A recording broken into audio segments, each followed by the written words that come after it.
নমস্কার বন্ধুরা, শুভ বিবাহের আজকের পর্ব নিয়ে আমি চলে এসেছি তোমাদের সামনে। তো চলো দেরি না করে আমরা দেখে নিই কী হতে চলেছে আজকে। বাংলা সিরিয়াল সমাচারে তোমাদের স্বাগত জানিয়ে আজকের পর্ব আমি শুরু করছি। সুধা তো হেঁটে হেঁটে যাচ্ছে, আর যাওয়ার সময় জ্যোৎস্নার কথাগুলোই ভাবতে থাকে যে জ্যোৎস্না সুতীর্থর সাথে পালিয়ে যাওয়ার প্ল্যান করছে। সুধা বলে, দিদিভাই পালিয়ে যাওয়ার প্ল্যান করছে, তাও আবার সুতীর্থবাবুর সাথে? তার মানে সুতীর্থবাবুর সাথে দিদিভাইয়ের বিয়ের আগে একটা সম্পর্ক ছিল। সুতীর্থবাবুকে নিশ্চয়ই দিদিভাই ভালোবাসে, আর কোনো কারণে সেটা মণ্ডপ অবধি পৌঁছয়নি। কিন্তু তাহলে উজ্জ্বলবাবুকে বিয়ে করার পেছনে কোন কারণ ছিল? কাকে প্রশ্ন করলে আমি এই উত্তরটা পেতে পারি? সমুদ্র? না না, আমার মনে হয় না ছোটদের প্রশ্ন করলে আমি এই উত্তরটা পেতে পারি। আর মিস্টার বসু মল্লিকও জানেন না, না হলে মিস্টার বসু মল্লিক সেদিন ওই ক্যাফেতে যেতেন না। তাহলে আমি কাকে জিজ্ঞেস করি? এদিকে দেখা যাচ্ছে সমুদ্র আর ডলির গলার আওয়াজ পাচ্ছে সুধা। তখন তাদের কাছে যায়, গিয়ে দেখে যে তারা কিছু একটা নিয়ে ঝগড়া করছে। বলে, কি হয়েছে? সমুদ্র বলে, কালকে বিশ্বকর্মা পুজো, ফ্যাক্টরিতে হয়তো ছোটোখাটোভাবে হবে, এই বাড়িতে এখন যা পরিস্থিতি তাতে আমার মনে হয় না যে কেউ উৎসবে অংশগ্রহণ করবে। জানো বৌদি, আগে না বিশ্বকর্মা পুজোয় খুব আনন্দ হতো, এই বাড়ির ছেলেরা সবাই ঘুড়ি উড়তো। বড়দের কাছ থেকে শুনেছি বড় মা মানে দাদুর মা এই বাড়িতে রান্না পুজো করতো। ডলি বলে, খুব ভালো ভালো রান্না হতো বলে সে তখন এলাহি ব্যাপার ছিল, তবে এখন আর এসব হয় না, যা হয় নিয়ম মেনে হয়। ওদিকে রেশমি আর চিরকুটের পরীক্ষা চলছে, ওরা তো এই পুজোতে এবার আনন্দও করতে পারে, তাই ভাবলাম যে ওদের একটা সারপ্রাইজ দিই। তখন ডলি বলে, কিন্তু রেশমি এতে কতটা পার্টিসিপেট করতে পারবে জানি। তখন সুধা বলে, কেন? তখন ডলি বলে, আসলে বৌদি এই বাড়িতে না মেয়েদের ঘুড়ি উড়ানোর মানে কোনো রীতি নেই আর কি, তাও চিরকুট বায়না করলো, তাই ভাবলাম দুটো ঘুড়ি আর লাটাই তৈরি করে রাখি। জানি না কতটা আনন্দ করতে পারবো, কিন্তু চিরকুট তো খুশি হবে। সুধা তো খুব খুশি হয়, বলে যে এই বাড়িতে আর কোনো উৎসবের বাধা পড়বে না, সব উৎসব হবে। তখন সমুদ্র আর ডলি বলে, সত্যি বৌদি? সুধা বলে, এই বাড়িতে উৎসবও হবে, রান্না পুজো হবে, ঘুড়ি উড়ানো হবে, আর শুধু ছেলেরাই নয় মেয়েরাও ঘুড়ি উড়াবে, শুধুমাত্র তোমাদের একটু সাহায্য চাই। তারপরে সুধা কি করবে তার প্ল্যানটা সবটা সমুদ্র আর ডলিকে বলে। এরপরে সুধা আর বাকিরা মিলে আরো অনেক ঘুড়ি মানে বানাতে বসে যায় সবার জন্য। এদিকে তখন সেখানে শিলা আসে, বলে যে আমাকে ডেকেছিলে? এসে দেখে এ কি, এখানে কত সবজি, শাক সবজি সবকিছু রাখা। বলে, এইসব দিয়ে কি হবে? তখন সুধা বলে, রান্না পুজোর আয়োজন হচ্ছে, কালকে ঘুড়ি উড়ানোর প্রতিযোগিতা হবে, রান্না পুজো হবে। বলে, রান্না পুজো এতদিন পর? সে তো কর্তামা কবে বন্ধ করে দিয়েছেন। তখন সুধা বলে, এখন থেকে সব কিছু হবে, আর কোনো কিছুতে কোনো বাধা পড়বে না। শিলা তখন বলে, তুমি জানো এইসবের জন্য তোমাকে আবার কত কথা শোনাবে। তখন বলে শিলা দি, ঠাকুরের জন্য আয়োজন হচ্ছে জানলে ঠাম্মি কিচ্ছু বলবে না, একদম রাগ করবে না, আর ভয় নেই, আমি তো আছি। সুধা বলে, শিলা তখন বলে যে আচ্ছা আমাকে কি করতে হবে একটু বলবে? সুধা বলে যে আমাকে একটু হাতে হাতে কাজে সাহায্য করে দেবে। শিলা তখন বলে, এটা আবার বলতে আছে নাকি, চলো চলো তাড়াতাড়ি করো, চলো সবাই মিলে হাত লাগাই। সুধা খুশি হয়ে যায়, তখন সবাই মিলে হাতে হাতে কাজ করতে থাকে। ডলি তখন সুধাকে এই রান্না পুজোর অর্থ জিজ্ঞাসা করে। সুধা তখন বলে, ভাদ্র মাসের সংক্রান্তিতে অরন্ধন উৎসব হলো বাঙালি করা দুর্গাপুজোর আগে শেষ উৎসব। এই সব শিবপুত্রী মা মনসার উদ্দেশ্যে করা হয়। উনুনের গর্ত হলো মা মনসার প্রতীক, আর তাই কালকের দিনে উনুন পুজো করা হয়। সমুদ্র জিজ্ঞাসা করে, আচ্ছা বৌদি এই পুজো কেন শুরু হয়েছিল? তখন সুধা বলে, গ্রামাঞ্চলে এই সময় অনেক সাপের আনাগোনা হয়, অনেক চাষি জমিতে চাষ করতে গিয়ে জীবনহানিও ঘটে, তাই দেবী মনসাকে সন্তুষ্ট রাখতে আগের দিনের করা পান্তা ভাত, ভাজা ভুজি, সজনে শাক সমস্ত কিছু মনসাকে নিবেদন করা হয়, আর এই উৎসবকেই রান্না পুজো বলে। দাদি বলে, বাহ, এই জন্যই রান্না পুজো শুরু হয়েছিল। শিলা তখন বলে, জানো আমাদের গ্রামেও না খুব ধুমধাম করে আগে এই পুজো হতো, এখনো হয় অনেকের বাড়িতে বাড়িতেই। সুধা জিজ্ঞাসা করে, তাহলে তুমি তোমার বর তোমার বাচ্চাদের নিয়ে এই পুজো করো না কেন? শিলা বলে, আসলে ছেলেমেয়েরা সব বড় হয়ে না অনেক বড় হয়ে গেছে, তারা এসব আর, আচ্ছা তুমি এসব কথা বাদ দাও তো, আমাকে এবার বলো আমি কি করব। এরপরে সবাই একে একে সবজি বাছতে থাকে, সুধা রান্না করতে শুরুও করে দেয়। এবার পরের দিন সকাল হয়ে গেছে, তেজ বাথরুম থেকে ফ্রেশ হয়ে এসে দেখে বিছানাতে তার জামা কাপড় কে যেন রেডি করে দিয়ে গেছে, তার সাথে চা, বিস্কিট, জুস সবকিছু করে রাখা আছে। এদিকে দেখা যাচ্ছে তেজ উপর থেকে রেডি হয়ে এসে শিলাদি শিলাদি বলে ডাকছে। তখন ঠাম্মি বলে, দাদু ভাই তুমি কেমন আছো?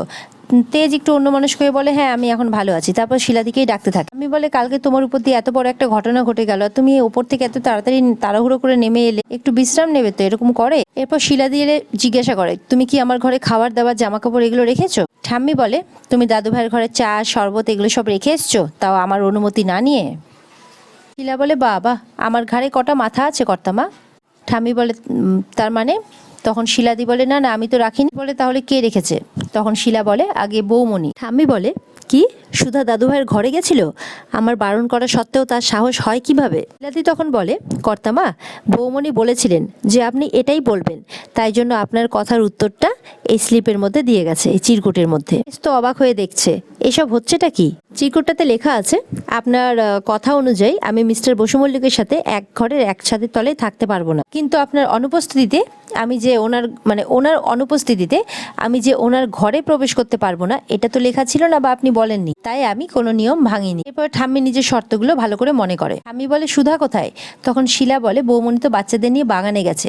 ব্যাস, এটা শুনে ঠাম্মি তো আরো অবাক হয়ে যায়। বাগানে দেখা যাচ্ছে সুধা অলরেডি সবাইকে নিয়ে ঘুড়ি ওড়ানো শুরু করে দিয়েছে। আমি ডলি, এরা বলে আমাদেরকে শিখিয়ে দাও না গো, আমরা কোনোদিনও ওড়াইনি। তখন সুধা বলে, আচ্ছা ঠিক আছে। বলে, এই যে এইভাবে ওড়াবে আর এইভাবে টানবে, হ্যাঁ, কিন্তু সাবধান, সুতোতে কিন্তু মাঞ্জা দেওয়া আছে। তখন রেশমি বলে, না বাবা, তুমি ওড়াও এসব, আমি একটু দেখছি। এদিকে দেখা যাচ্ছে তরিতা গাছে ফুলে জল দিচ্ছে। বলে, হ্যাঁ হ্যাঁ রেশমি দিদি, তুমি সরে যাও, তুমি তো আবার ফুলের গায়ে অজ্ঞান হয়ে যাও। তখন রেশমি বলে, কি বললি তুই? তখন চিরকুটকে মারতে দৌড়ই। অনিমেষও দেখছি খুব খুশি, বলে, বৌদি তুমি তো দারুণ ঘুড়ি ওড়াও দেখছি। তখন সুধা বলে, এখন তো অভ্যেস চলে গেছে গো, আগে আমরা ভাই বোনেরা সবাই মিলে ঘুড়ি ওড়ানোর কম্পিটিশন করতাম। অনিমেষ বলে, তাই? সুধা বলে, সুধার সাথে অনেক গল্প করতে থাকে অনিমেষ। তরিতা দেখছে পেছন থেকে সবটা। অনিমেষের পাশে জোরে করে বালতিটা রেখে অনিমেষকে টেনে নিয়ে গিয়ে তরিতা বলে, বৌদি তুমি তো খুব ভালো ঘুড়ি ওড়াও। বৌদির জন্য দরদ একেবারে উতলে উঠছে। আর নিজের বউ যেরকম চাকরানির মতো খেটে মরছে, সেদিকে কোনো লক্ষ্য আছে তোমার? এদিকে খেটে মরছে আর উনি ওদিকে ফুর্তি করছেন। এই জন্য বলে, কারো পৌষ মাস কারো সর্বনাশ। তো চুপ করেই থাকে, কোনো কথাই বলে না। অনিমেষ বলে, আরো কি হলোটা কি? তোমার সাথে কথা বলছে, এইভাবে দেখলে না ঠাম্মি আমাকে শাস্তি দিয়ে দেবে। তরিতা বলে, তুমি স্বামী না আসামি? বউয়ের এদিকে নাজেহাল অবস্থা, তুমি ওদিকে ঘুরিয়ে ওড়াচ্ছ। অনিমেষ বলে, বারে, তুমি দোষ করবে আর শাস্তি পাবে না? আমি কি বলেছিলাম তোমাকে চুরি করতে? তরিতা বলে, তুমি কেন বলবে? তুমি তো অকম্মা ঢেকির একটা, নিজে কিছু করতেও পারবে না, বলতেও পারবে না। তখন বলে, তাড়াতাড়ি বলো তো কি বলবে তুমি? অনিমেষ বলে যে আমার এই অবস্থার জন্য না আজকে সুধা দিদি দায়ী।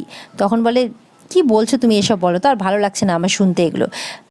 বৌদি এত সুন্দর ঘুড়ি ওড়াচ্ছে, আমি তার প্রশংসাও করতে পারবো না? তখন বলে, শুধু আমি না অনিমেষ, আমার বোন ঝিনুকও খুব ভালো ঘুড়ি ওড়ায়, আমরা সব দাদা ভাই সবাই মিলে ঘুড়ি ওড়াতাম। এদিকে সমুদ্র বলে, আজ এত বছর পর বাড়িতে সবাই মিলে ঘুড়ি ওড়াচ্ছে, ওদেরকেও এই বাড়িতে ডাকলে কেমন হয়? তুমি বলে, জানো তো বৌদি, দাদা ভাইও না আগে খুব ভালো ঘুড়ি ওড়াতো, কিন্তু এখন তো আর সেই সব ইচ্ছেই নেই দাদা ভাইয়ের। বলে, দাদা ভাই আর এসবে নেই। তখন সুধা বলে, কে বলেছে তোমাদের দাদা ভাই এবার খুব মজা করে ঘুড়ি ওড়াবে? বলে, সত্যি বলছো? সুধা বলে, সত্যি সত্যি সত্যি। ওদিক থেকে তো বাগান থেকে আওয়াজ পাচ্ছে ঠাম্মিরা সবাই। তাতে কাগজটা দিয়ে ঠাম্মি চললো এবার বাগানের দিকে। এসে ঠাম্মিকে আটকাতে গেলে ঠাম্মি কোনো কথা শোনে না, চলে যায় বাগানের দিকে। আবার কোনো একটা গন্ডগোল পাকাবেন উনি। তেজ বলে, এই ঠাম্মির পায়ে পা লাগিয়ে ঝগড়া করাটা না এখন দেখছি অভ্যেস হয়ে গেছে ওনার। এদিকে দেখা যাচ্ছে ঠাম্মি চলে যায় বাগানে, আর এদিকে তেজও চলে আসে। ঠাম্মি বলে, কি হচ্ছেটা কি এখানে? অনিমেষ আর সমুদ্র একসাথে দাঁড়িয়ে আছে। সমুদ্র বলে, যেখানে বাঘের ভয় সেখানে সন্ধে হয়। ঠাম্মি তো এসে জিজ্ঞাসা করে, কি হচ্ছে এখানে? ঠাম্মি বলে, ছি, বাড়ির বউ বাগানে এসে কোমরে কাপড় গুজে ঘুড়ি ওড়াচ্ছে। তরিতা মনে মনে বলে, ঠিক হয়েছে, বাড়ির নিয়ম ভাঙা এবার ঠিক হয়েছে, এবার ঠাম্মি আচ্ছা করে জব্দ করবে। তখন বলে, কে ঠাম্মি? আপনি কি তরিতাকে বলছেন? না ঠাম্মি, তরিতা আপনার আদেশ মেনে মন দিয়ে গাছে জল দিই। কিন্তু ঠাম্মি, বাড়ির আর কোনো বউ তো এখানে নেই। ঠাম্মির মনে পড়ে যায় সুধার বলা সেই কথা, যখন সুধা বলেছিল, আমি তো আজ থেকে আর এই বাড়ির বউ নই, তাই কোনো কর্তব্য কোনো নিয়মের বেড়াজালও আমি আর পড়ি না। রেশমি ডলিকে বলে, তোমরা কি করতে এসেছো এখানে? হ্যাঁ, তোমাদের কি মনে হচ্ছে এই মেয়ের সাথে তাল মিলিয়ে তোমরা বাড়ির সমস্ত নিয়ম ভাঙবে? সুধা বলে, হ্যাঁ, ঠাম্মি যখন বলছে নিশ্চয়ই এর পেছনে কোনো বৈজ্ঞানিক কারণ আছে। না ঠাম্মি? সুধার কথা শুনে তো সমুদ্রটা অবাক হয়ে যায়, ভাবে না জানি ঠাম্মি এবার কি বলবে। তখন ঠাম্মি বলে, হ্যাঁ, মেয়েরা এই সমস্ত ছোটাছুটি দৌড়াদৌড়ি কাজ করতে পারে না। ভগবান তাদের ফুলের মতো নরম করে তৈরি করেছেন, তাদের বাড়ির কাজেই মানায়। আগে এই বাড়িতে রান্না পুজো হতো আর মা বোনেরা তাদের হাতে হাতে সাহায্য করত, সেসব এখন কোথায়? এখন তো সব ছেলেদের সাথে পাল্লা দিতে ব্যস্ত। সুধা বলে, ডলি, রেশমি, তোমরা শুনেছো? তোমরা কোনোদিনও ছেলেদের সাথে পাল্লা দিয়ে পারবে না। তাহলে এই বাড়ির ছেলেরা এই বাড়ির মেয়েদের হারিয়ে দেখাক, তাহলেই বোঝা যাবে ঠাম্মির কথাটা কতটা সত্যি।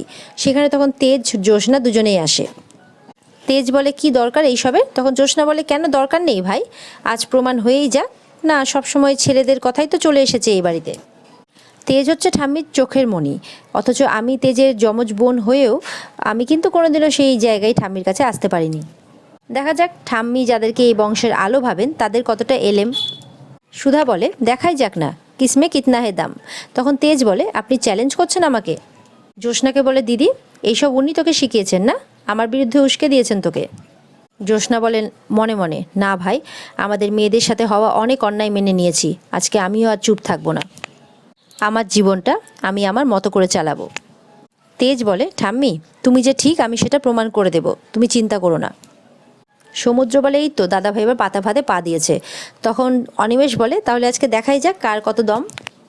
ঠাম্মি তো কোনো পারমিশন দেবে না, তাই কোনো কম্পিটিশনও হবে না, সুধা বলে। তখন ঠাম্মি মনে মনে বলে, আমার সাথে চালাকি করছো সুধা, এর ফল কিন্তু ভালো হবে না।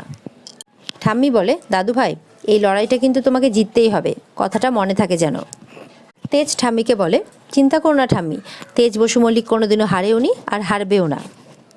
এদিকে তেজের বাবা আর কাকা আর ওদিকে ছোটকা সবাই মিলে গল্প করছে। তেজের বাবা বলে, জানিস ফ্যাক্টরিতে সবাই সুধার খুব নাম করেছে, কর্মচারীরা বলে সুধা বৌদি কত ভালো, ওদের নাকি কত আপ্যায়ন করে খাইয়েছে, খুব নাম ডাক হচ্ছে সুধার। দাদু বলে, একদিন বড় নাথ বৌমার সুনাম সারা শহরে ছড়িয়ে পড়বে, এই বসু মল্লিক পরিবারের নাম আরও উজ্জ্বল করবে এই বড়নাথ বৌমা। এই নিয়ম শৃঙ্খলার আকাশে এখন এক স্বাধীন পাখির আনাগোনা হয়েছে, যে এই নিয়ম শৃঙ্খলার বেড়াজাল ভেঙে আমাদের সবাইকে আনন্দ দেবে। কথাটা কাব্যিক মনে হলেও এই কথাটা যে সত্যি আমার, সেটা একদিন প্রমাণিত হবে, দাদু বলেন। তেজের বাবা বলেন, সেই নিয়ে আমার কোনো সন্দেহ নেই বাবা, আমাদের বড় বৌমা খুব গুণী। তখন মেজকা বলে, হে রাখো তো, কি এমন গুণ আছে ওর? ছোটকা বলে, মেজদা সুধার গুণগুলো কিন্তু আমাদের প্রত্যেকেরই চোখে পড়ছে, একমাত্র দেখতে পাচ্ছি তোমারই চোখে পড়ছে না। মেজকা তখন বলে, আমার চোখে যেটা পড়েছে আমি হলপ করে বলতে ওদের চোখে পড়েনি। দাদা, সুধা কোনোদিনও ভাবতে পেরেছে যে তার এত বড় বাড়িতে বিয়ে হবে, তাও একজন ডিভোর্সি, গরিব ঘরের মেয়েও এত নাম যশ এত প্রতিপত্তি কখনো তো দেখেনি আগে। ছোটকা বলে, কি বলতে চাইছো তুমি? আমি বলতে চাইছি সুধা নিজের খামতি ঢাকার জন্য সবাইকে হালকা হাতে রাখার চেষ্টা করছে। আসলে কোম্পানির কর্মচারী হোক বা আমাদের বাড়ির ড্রাইভার, তো আর জানে না যে ধুমধাম করে বিয়ে দিয়ে আনা তোমার ছেলের বউ আসলে ডিভোর্সি। এরকমই উল্টোপাল্টা কথা বলতে থাকে কাকা। তেজের বাবা তখন বলেন, দেখ এই কথাটা বলার আগে তোর মাথায় রাখা উচিত ছিল যে তুই একজন মেয়ের বাবা। মেজকা তখন চুপ করে যায়। দাদু তখন বলে, এটা বড় খোকা একদম ঠিক কথা বলে। তেজের মা বলেন, আমরা তো এখনো জানতে পারিনি বাবা যে ওর বিচ্ছেদটা কেন হয়েছিল, কি হয়েছিল ওর জীবনে। দাদু বলে, কেন অতীত করে দেখতে যাবে বড় বৌমা? নাথ বৌমা অতীত করে দেখার মতো তো এমন কিছু নেই, অতীত তার সব ধুয়ে মুছে গেছে, এখন সে এই বাড়ির বড় বউ, এটাই তার বড় পরিচয়, সুতরাং সবাই তাকে সম্মান দিয়ে কথা বলবে। এরপরে যখন মেজমা আর বড় মা মিলে খেতে দিতে যাবে, তখন দেখে খাবারের সব পাত্র খালি। তারা তো অবাক হয়ে যায় যে খাবারের সব পাত্র খালি কেন। শিলাকে ডাকা হয়, জিজ্ঞাসা করে বাড়িতে কোনো রান্না হয়নি? শিলা বলে, না। বলে, কেন? বৌমণি বলেছে আজকে বাড়িতে কোনো রান্না হবে না। এটা দেখে তো বাকি সদস্যরা নয়, যারা খারাপ ভাবে তারা সুধাকে একটু খারাপই ভাবে, আর বাকিরা একটু অবাক হয়। ঠাম্মি রেগে যায়, বলে, কি আজকে বাড়িতে কোনো রান্না হবে না? এদিকে দেখা যাচ্ছে খুব মজা করে ছেলেরা মেয়েরা মিলে ঘুরে উড়াচ্ছে, একদিকে ছেলেরা একদিকে মেয়েরা খুব মজা করে কম্পিটিশন লেগে পড়েছে, কম্পিটিশনে মেতে উঠেছে তারা। সুধার দিকে তাকিয়ে তেজ বলে, সুধা, তেজ বসু মল্লিক হারতে শেখেন। সুধা মনে মনে বলে, আপনি যে এত বছর পরে আজ সবার সাথে মিলে আনন্দ করছেন, এটাই আমার জয় মিস্টার বসু মল্লিক। সেখানে দেখা যাচ্ছে তখন ইমনও চলে আসে। তেজের সুতোটা এসে ইমন ধরে নেয়, তো অবাক হয়ে যায়, সাথে সুধাও। সুধা বলে, ইমন ম্যাডাম আপনি এখানে? তখন ইমন বলে, মা আমার তো আসার কথাই ছিল। রুদ্র তখন চিরকুটকে টেনে নিয়ে যায় এক জায়গায়, বলে, এই ইমনটা কেন সব জায়গায় পাকা ধানে মই দিতে আসে আমি জানি না, অসহ্য একেবারে। চিরকুট বলে, ঠিক বলেছ, চল দেখাচ্ছি মজা, চল। তখন চিরকুট আর সমুদ্র মিলে ইমনকে মজা দেখাতে যায়। সেখানে ঝিনুকও আসে। ঝিনুক বলে, তুমি বুঝি ইভেন্ট ম্যানেজমেন্টের কাজ ছেড়ে এখন রেফারি করছো? বাসিটা কোথায়? ও সরি, তোমার তো ওটা দরকারই নেই, তোমার গলাটাই তো ফাটা বাঁশের মতো। ইমন বলে, শাট আপ, তেজ একটা কম্পিটিশন দিয়েছে আর সেই কম্পিটিশনে চেয়ার করতে আমি আসবো না? ঝিনুকের দিকে আঙ্গুল দেখে ক্রমশ ঝিনুকের দিকে এগিয়েই চলেছে। ঝিনুক বলে, কেন, উনি কি তোমার মেলায় হারিয়ে যাওয়া যমজ ভাই নাকি? হ্যাঁ। তখন ইমন বলে, এই ভাই মাই ফুট। ইমন বলে, তেজ তুমি ওদের আমাদের ব্যাপারে কিছু বলো? সুধা তো এবার একটু অবাক হয়ে যায়। তেজ তখন সুধার দিকে তাকিয়ে থাকে। সুধা বলে, ইমন ম্যাডাম আর মিস্টার বসু মল্লিকের কি সম্পর্ক যে এত জোর দিয়ে কথা বলছে? আর এখানে আজকের পর্ব শেষ হয়ে যায়। তো বন্ধুরা, পর্ব যদি ভালো লেগে থাকে অবশ্যই লাইক কমেন্ট আর সাবস্ক্রাইব করে দেবে। দেখা হচ্ছে তোমাদের সাথে আগামী পর্বে, ততক্ষণ সবাই ভালো থাকবে।